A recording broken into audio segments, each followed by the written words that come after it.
September 1992, an elite group of North Korean soldiers are put through a brutal training regime. Under the auspices of their commander, Park Mu-young, Choi Min-sik, they will be sent into South Korea as sleeper agents to be reactivated at some later date. The most promising of the group is Lee Bang-hee, a female sniper who assassinates several key South Korean figures over the next 6 years. Over 6 years later, in September 1998, South Korea is searching for Bang-hee. The agent in charge of her case, Yoo Young-won, Han Suk-hyo, has nightmares about her murdering both him and his partner, Lee Jang-gil, Song Kang-ho. Young-won is also engaged to a young woman, Lee Myung-yeon, Yoon-jin Kim, a former alcoholic and the owner of a fish and aquarium supply store. Myung-yeon symbolically gives Young-won a pair of kissing gourami, a species that cannot live without its mate. Young-won is worried that he cannot tell her about the real nature of his job due to his security clearance. Young-won and Jang-gil are contacted by an arms dealer who claims to have information about their quarry, but he is shot dead by Bang-hee before he can give them any information. After digging a bit deeper, they determine that he had been contacted by the assassin at some point in the effort to acquire something. That something turns out to be CTX, a binary liquid explosive developed by the South Korean government. In its ground state, CTX is indistinguishable from water, but when placed under the right temperature conditions for long enough, a 200 milliliters worth of CTX has a 1-kilometer blast radius. The agents begin to suspect its intended use by the assassins when Kim, a scientist working at a lab connected to CTX, is assassinated by Bang-hee.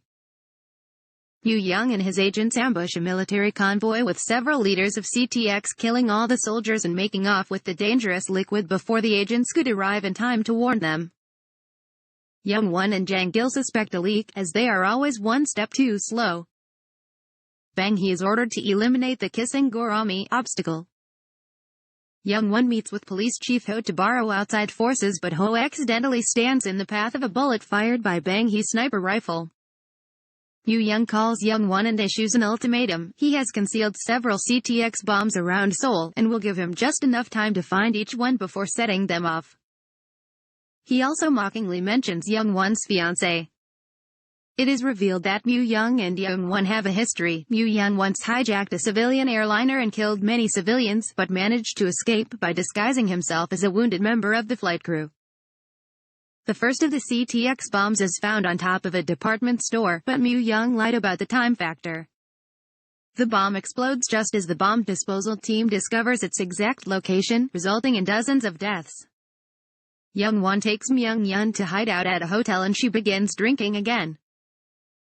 Young-won suspects Jang-gil as the leak, who suspects the same thing, as Young-won has twice survived encounters with Bang-hee he should have died in, and bugged Young-won's car and phone to see if he could learn anything.